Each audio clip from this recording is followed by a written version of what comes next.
I've been an Instacart shopper for over 2 years, and I want to share the top strategies that I use that could help you make more money. If you've not signed up to be an Instacart shopper yet, at the end of this video, I'm going to share a promo code that is going to guarantee you earnings for completing your first 30 batches. So let's go ahead and get into my strategies.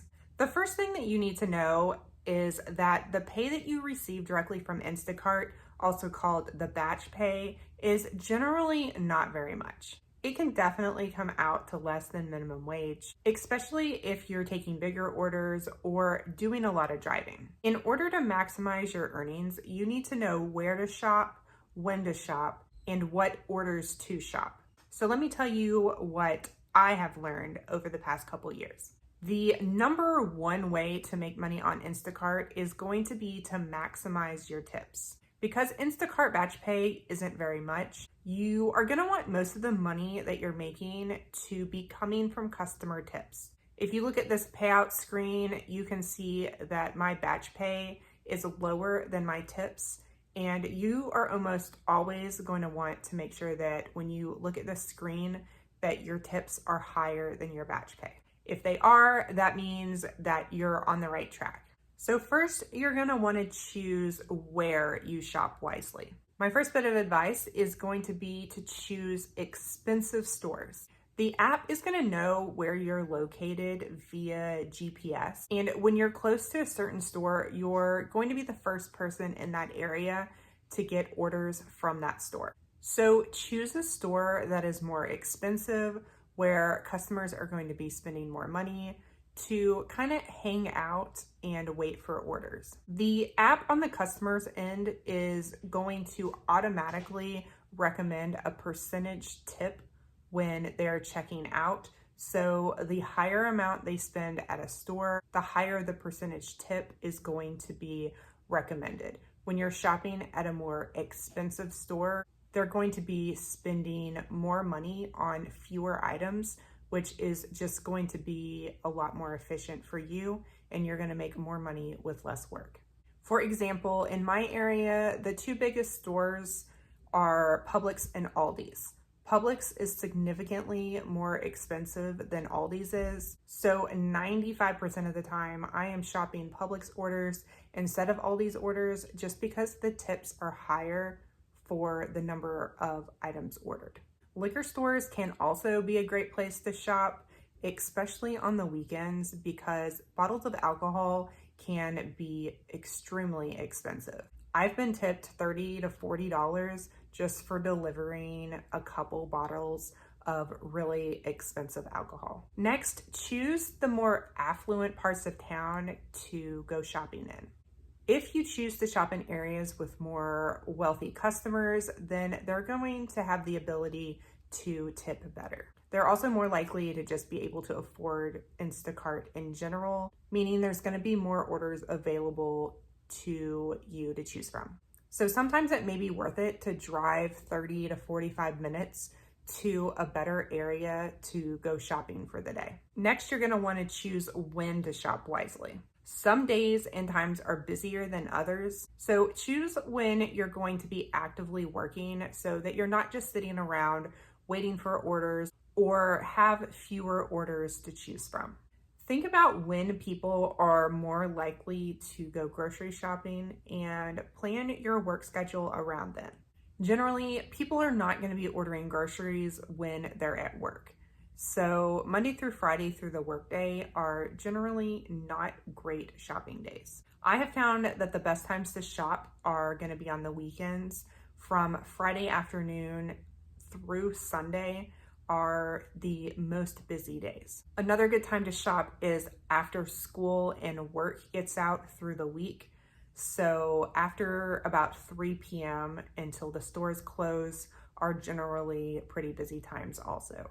And then as soon as the store opens first thing in the morning, there's usually some pretty good batches. Orders can be placed overnight, and those orders will show up early the next morning. I try and be at the store about 10 minutes before the store opens in order to have access to the best orders And in the mornings, things generally slow down after about 10 a.m. If I was wanting to do Instacart full time and really maximize my earnings, I would start by working the weekends, Friday afternoon through Sunday. Then I would prioritize the afternoons through the week. So after 3 p.m., Monday through Thursday. Then I would add in some early mornings if I had time. While you can definitely get good batches in the middle of the day through the week, there's generally just not as many to choose from, so it kind of limits your options. But if those are the only times available to you to work, still definitely go out and work. I'm going to be making another video soon on how I schedule my work week efficiently, so make sure that you subscribe and hit that notification bell if you want to make sure you see that video. Next, you're going to want to choose what orders you shop wisely. So the first thing to keep in mind is your rate per hour. The overall goal when deciding what orders to take would be trying to decide if it's worth your time or how much money you'll be making per hour. To me personally, a batch is worth it if I'm going to be making around $20 an hour. But that number might be vastly different for you depending on how much money you need to make and what area you live in. This will take some experience for you to understand how long an order is going to take you to shop based on the metrics that Instacart gives you. And also, the more orders you take, the faster you're going to get at shopping, so the more money you're able to make per order. So let's look at some metrics to try and decide if an order might be worth it for you to take. The first thing you're going to look at is the number of items in the order. The fewer the items, the faster the order is going to be to shop. My general rule is I like the payout to be somewhere between 50 cents to $1 per item. So if there's an order that I will be making $20 for shopping 20 items, that's a pretty good order. The next thing you're going to want to look at is miles.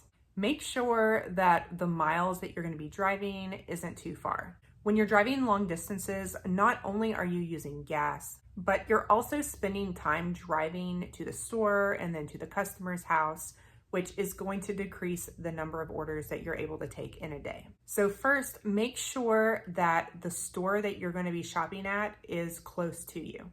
If I were new, I would choose about 5 to 6 stores in your area that you really like to shop at and memorize their addresses so that when a batch pops up and you see that it's from a certain store at this address, then you'll know exactly where that is. When a good batch pops up, it can be gone really quickly. So being able to know this right off the bat without having to look it up is going to allow you to be able to take better orders more quickly.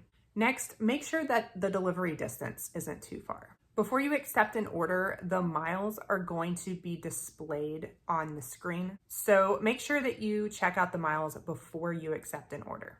I try and stay under 5 miles, but for a higher paying order, I may go up to 10 miles. I very rarely ever take an order over 10 miles because of the amount of time that I'm going to be spending driving while doing that order. Now, mileage is going to really depend on where you're located. If you live in a rural area where you can get on roads at a faster speed, then you might be able to take miles that are further, versus if you live in a city, 5 miles might be too much if you're driving through traffic. So kind of learn your area and how much time the miles take up for you based on where you're located. The next thing is you're gonna look at the batch. Instacart batches orders in multiple different ways. You could be shopping for up to 3 different people and going to up to 2 different stores for a single order. The more people you shop for and the more stores you go to, the more complicated the order gets and the more time consuming that order is going to be. If you're going to be taking multi-service orders, make extra sure that that order is going to be worth your time. I've seen orders that the payout is $60, but it's still not worth it with as complicated as the order is. You're going to be adding the possibility of getting orders mixed up and having unhappy customers, which will affect your ratings and the orders you get in the future. If you're new, I highly recommend just taking one service, one store orders when you're beginning, and very slowly venturing on to two service orders or two store orders. Only once you have completed dozens of orders successfully would I ever recommend taking a 3-service order. If you're not signed up for Instacart and you would like to give it a try, you can use this promo code to make sure that you're guaranteed earnings if you complete 30 batches in 30 days. The earnings that you're guaranteed to make vary by location. I'm located on the East Coast of Central Florida, and our guaranteed earnings right now is $450. So that means that you can take 30 really small, very easy orders and are still guaranteed to make at least $450. And that is before tips. So that's just $450 of the Instacart batch pay that they pay you. And plus you also get all of your tips. If you're new to Instacart, you can also check out this video where I take you shopping for a day so you can kind of see what shopping for Instacart looks like. Let me know down below if you have any questions, or if you're a current Instacart shopper, if you have any other tips that might help new shoppers earn more money.